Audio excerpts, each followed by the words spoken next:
उपाध्यक्ष हमारे बीच में हैं, विवेक खन्ना जी महामंत्री जी हमारे बीच में हैं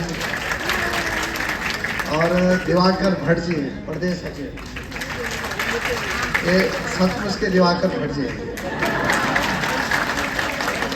और हमारे अमित जोशी जी जो कि प्रदेश के संयोजक हैं। और आज पूरे प्रदेश से हमारे जितने भी बेरोजगार भाई यहाँ पे आए हैं, बहनें आ रखे हैं, मैं सबसे पहले तो आपको धन्यवाद देना चाहता हूँ कि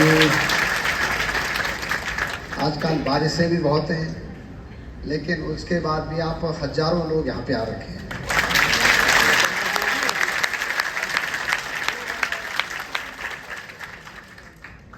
मुझे पता है कि आप लोग कई वर्षों से जो है डिप्लोमा फार्मासिस्टों के भी पद भरे दिए गए हैं और पद इसलिए भी भरे गए कि कई पद आप लोगों के समाप्त हो गए हैं और आप लोगों ने अच्छा किया कि मुझे भी बुला दिया। और मैं भी चाहता हूं कि कुछ बातें मैं आपके बीच में रखूंगा, फिर हम ये तय करेंगे कि आप लोगों के पद कैसे और सृजन किए जा सकते हैं।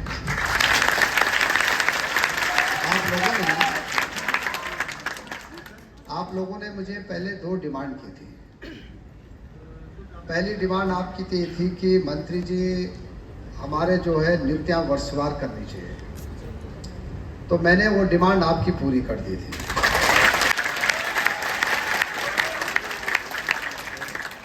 बोलो भाई, की कि नहीं आपकी? फिर मेरे पास नर्सिंग अधिकारी आए,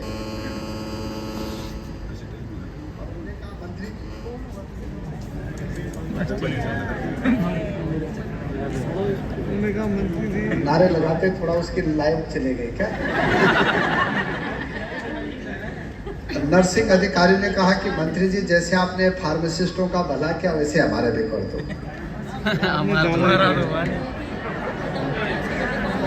तो वर्षवार 3100 लोगों को हमने वर्षवार लगाने का निर्णय किया।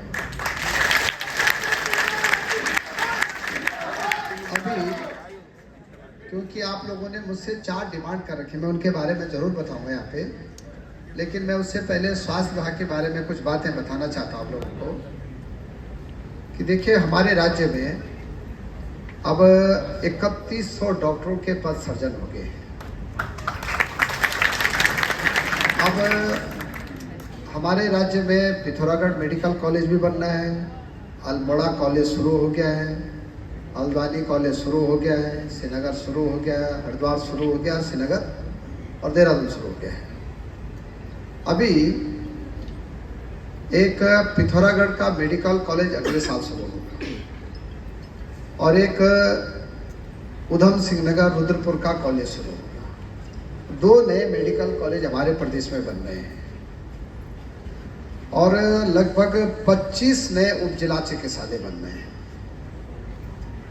वो मैंने इसलिए बनाए कि पहाड़ का मरीज जो है उधर से हल्द्वानी आता है पूरे कुमाऊं से, और इधर से या तो श्रीनगर आते हैं या देहरादून आते हैं या ऋषिकेश आते हैं। अब हमने थराली में भी उप जिला चिकित्सालय बना रहे हैं, जोशीमठ में भी बना रहे हैं, गैरसैंण में बन के तैयार हो गया है, गुप्त काशी में बना रहे हैं, उधर भटवाड़ी बना रहे हैं, उधर पुरोला नौगांव में बना रहे हैं। ऐसे में गिनाऊंगा आपको तो 25 से ज़्यादा उप जिला चिकित्सालय बना रहे हैं। ये हम इसलिए बना रहे हैं कि गरीब लोगों का वहाँ पे इलाज तो होगा ही होगा, लेकिन एक उप जिला चिकित्सालय में 31 डॉक्टरों को भी नौकरी लगेगी। वहाँ पे लगभग 30 से ज़्यादा नर्सों को भी नौकरी मिलेगी और वहाँ पे 1 दर्जन से ज़्यादा जो है हमारे फार्मासिस्टों को भी नौकरी।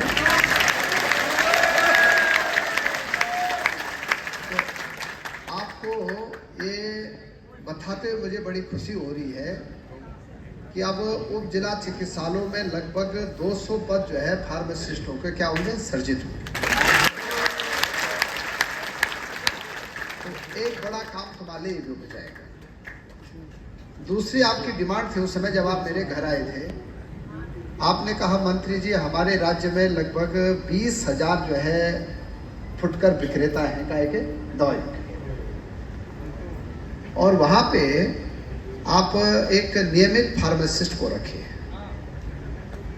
तो आपको बताते हुए मुझे बड़ी खुशी हो रही है कि अब मैंने जियो कर दिया कि जितने भी हमारे राज्य में लगभग 22,200 दुकानें हैं, फुटकर भी और होलसेल भी। अब हमने एक आदेश कर दिया है कि वहाँ पे आपको 100% फार्मासिस्ट को ही रखना पड़ेगा। अभी तक क्या होता था कि एक फार्मासिस्ट की डिग्री जो है कई दुकानों में लग जाती थी। बोलो होता था कि नहीं होता? तो जैसे हमारे अध्यक्ष जी आए, आप लोग आए, कुछ पुराने लोग भी मेरे पास आए थे, तो वो आदेश भी हमने कर दिया है और बहुत जल्दी जो है कई जिलों में तो इसका इम्प्लीमेंट हो गया है, लेकिन कई जिलों में नहीं हो रहा है, तो उसको भी हम जरूर करेंगे। कई जगह ये भी है कि जो हमारे फार्मासिस्ट भाई हैं उनका वहाँ वेतन बहुत कम है। मैंने तो ये कहा है कि अब मैक्सिमम जितने फार्मासिस्ट हैं उनको ही जो है उसकी दुकान खोलनी चाहिए। अभी 670 हमारे पैक्स हैं कोऑपरेटिव में, हर पैक्स में हम एक जन औषधि केंद्र खोले 670 जगह, और उन जन औषधि केंद्रों में भी एक एक फार्मासिस्ट रखा जाए, जिसको कि मिनिमम 20,000 रुपये जो है वेतनमान दिया जाए। तो वो भी हमारी सरकार कर रही है कि हर जन औषधि केंद्र में एक एक फार्मासिस्ट की नियुक्ति जरूर होनी चाहिए। आपको बताते हुए मुझे ये भी खुशी हो रही है कि आप देख रहे होंगे कि पहले एनम जो है हमारे राज्य में वो 10,000 पे एक एनम थे, अब मैंने उसको घटा के 3,000 पे कर दिया है। तो एनम के पद भी बढ़ गए हैं और गरीब लोगों को वहीं पे क्या हो गया, सारी सुविधाएं मिल गई। ये भी हम कर रहे हैं अपने राज्य में। साथ में ये भी देख रहे होंगे आप कि पहले हमारे राज्य में जो पीएससी थी, सीएससी थी, चाहे टाइप 1 था, चाहे टाइप 2 था, चाहे ए थी, चाहे बी थी, चाहे सी थी, इनकी संख्या भी अब लगभग अभी तक 10,000 आबादी पे खुलता था। अब हमने पर्वतीय क्षेत्र के लिए ये भी जो है 3,000 से लेके 5,000 कर दिया, तो ये भी काफ़ी हो जाएगा।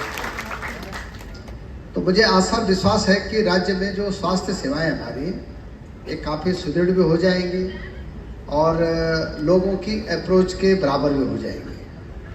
आप देख रहे होंगे कि कल ही मैंने 234 डॉक्टरों को जो कि सरकारी खर्चे पे पढ़ाई करते थे और उनसे अनुबंध ये था कि उनको 5 साल जो है पहाड़ में नौकरी करनी है, लेकिन अमूमन में जब मैं दौरे पे जाता था तो ये मिलता था कि जो भी हमारा बॉन्डेड डॉक्टर है वहाँ दिखता नहीं था। तो जब मैंने पूरे प्रदेश का दौरा किया, बाद में पता चला कि डॉक्टर को हम भेजते हैं लेकिन वो गायब हो जाते हैं। अभी तक हमारे हाथ बंधे ये थे कि हम पे डॉक्टर कम थे। अब हमारे राज्य में लगभग 1,500 बच्चे हर साल MBBS कर रहे हैं और हमको जरूरत है 300 डॉक्टरों की। तो 1,200 डॉक्टरों को अब हम अन्य राज्यों में भी क्या कर रहे हैं, भेज रहे हैं। तो अभी कल ही मैंने निर्णय किया है कि 234 डॉक्टरों को हमने बर्खास्त करने का निर्णय किया है ताकि उनकी जगह में नई भर्ती हो जाए। तो ये भी हमने किया है। अब मेरा निवेदन आप लोगों से 3 निवेदन है। एक तो हमारे मेडिकल कॉलेजों में लगभग 125 फार्मासिस्टों की अब जरूरत है पूरे राज्य में। अभी तक 92 थी, अब 125 हो गए पोस्ट, क्योंकि अब मेडिकल कॉलेज पिथौरागढ़ भी शुरू हो जाएगा और मेडिकल कॉलेज हमारा रुद्रपुर भी शुरू हो जाएगा। उसके लिए हमने विज्ञापन जारी कर दिया है, वर्षवार उसकी भर्ती होगी। तो एक तो सुनहरा मौका ये है आप लोगों के लिए कि लगभग 125 लोग वहाँ नौकरी लग जाएंगे। दूसरा, लगभग 250 और 200 के बीच में हमारे उप जिला चिकित्सालय और जिला चिकित्सालय में लग जाएंगे, ये भी हो जाएगा। अब सबसे बड़ी जो दिक्कत आपकी, जो कि आप लोगों ने मुझे ज्ञापन दिया है कि जो हमारे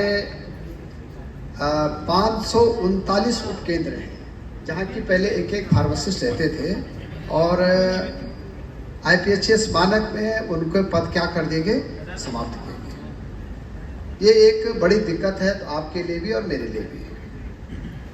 अब चूंकि IPHS मानक जो है पूरे देश में लागू किए गए हैं, वो भारत सरकार की गाइडलाइन थी कि इसको लागू करना है और पूरे देश में जो है लगभग 1 लाख से ज़्यादा आरोग्य मंदिर बनाने हैं।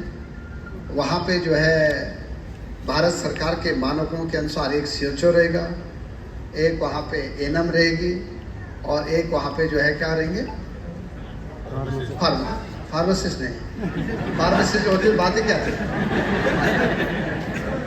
और एक वहाँ पे आशा वर्कर रहेगी, 4 लोग रहेंगे।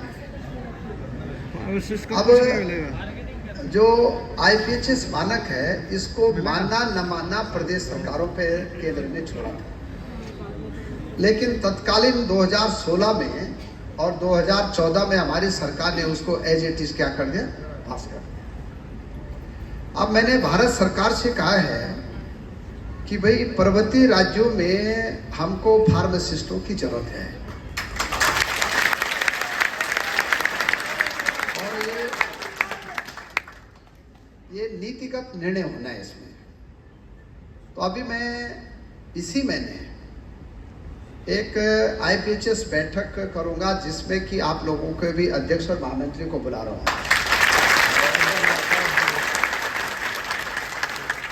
और उसमें सरकार की तरफ से एक बैठक होगी और उसमें हमारा प्रयास ये रहेगा कि जितने हमारे बच्चे फार्मासिस्ट कर रहे हैं, देखो भाई कोई भी माँ बाप जब अपने बच्चों को पढ़ाता है तो उसको लगता है कि मेरा बेटा जो है कभी ना कभी क्या होगा, नौकरी पे जाएगा। और जब नौकरी के दरवाजे बंद हो जाते हैं तो फिर घर में भी बड़ी दिक्कत होती है और बेरोजगारी भी ज़्यादा बढ़ती है। तो आप देख रहे होंगे कि चाहे मोदी जी की सरकार हो, चाहे या धामी जी की सरकार हो, चाहे मैं हूँ, आप देख रहे होंगे कि इन 3 सालों में हमने लगभग 23,000 लोगों को अभी तक नौकरी दी है। आप देख रहे होंगे कि हर संवर्ग में मैंने काम किया है, चाहे डॉक्टरों के हों, चाहे फैकल्टी के हों, चाहे ANM के हों, चाहे जो भी संवर्ग है। अभी हम लगभग 1800 जो है वार्ड वाइज भी लगाने जा रहे हैं, 1800। तो हम एक बैठक करके और भारत सरकार को एक प्रस्ताव भेजेंगे, ठीक है ना? क्योंकि मैं आज इसीलिए तुम्हारे बीच में आया क्योंकि आप हर जगह मुझे मिलते रहते हैं और कहते हैं कि मंत्री जी हमारा क्या होगा, ठीक है? इसलिए मैंने अध्यक्ष जी से कहा कि भाई एक दिन सभी को बुलाओ, भले ये तो है कि आप लोग बेरोजगार हैं, उसके बाद भी यहाँ आए, अपने खर्चे पे आए होंगे, ठीक हो क्या? यही कार्यक्रम में सरकारी करता तो लोग सरकारी खर्चे पे आते, लेकिन आप लोगों ने तो इतने पूरे प्रदेश से आके मुझे भी सम्मानित किया है और बहुत शालीनता से आप लोग मुझे सुन भी रहे हैं। तो मेरा ये कहना है आप लोगों से कि हम भारत सरकार के प्रस्ताव भेजेंगे कि जो पहले फार्मासिस्टों के पद थे 539, इनको पुनर्जीवित कैसे किया जाए, इस पर प्रस्ताव भेजेंगे। और मुझे लगता है कि जब राज्य सरकार प्रस्ताव भेजती है तो भारत सरकार भी उसमें बहुत ज़्यादा दिक्कतें नहीं करती है। तो अभी मैं हफ्ते 10 दिन में आप लोगों को बुलाऊंगा और ये देखेंगे कि कहाँ कहाँ जो है आप लोगों के पद और सृजित हो सकते हैं। क्योंकि देखिए भाई, हमारे राज्य में धीरे धीरे हम ये चाहते हैं कि जो बच्चे डॉक्टरी कर रहे हैं, जो बच्चे MSc कर रहे हैं, जो बच्चे फार्मासिस्ट कर रहे हैं, जो B.Ed कर रहे हैं, जो D.Led कर रहे हैं, उन बच्चों को रोजगार देना हमारी क्या है, प्राथमिकता है। अब लगभग आप लोग पूरे प्रदेश में 24,000 हो गए हैं, पूरे प्रदेश में। अगर आंकड़े देखूंगा मैं तो आंकड़ों में तो हो रहा है कि सब कहीं ना कहीं समायोजित हो जाए, लेकिन आदमी को 4 में रहता है सरकारी नौकरी का, ठीक है? तो सरकारी नौकरियों के दरवाजे हम और ऐसे कैसे खोल सकते हैं। मैं हफ्ते 10 दिन में एक स्वास्थ्य विभाग के साथ बैठक करूँगा और उसमें आप लोगों को भी बुलाने वाला हूँ और मुझे आशा और विश्वास है कि कोई ना कोई रास्ता आप लोगों के लिए जरूर खोलेंगे हम। ठीक है। दूसरा मेरा कहना आप लोगों से कि अभी तक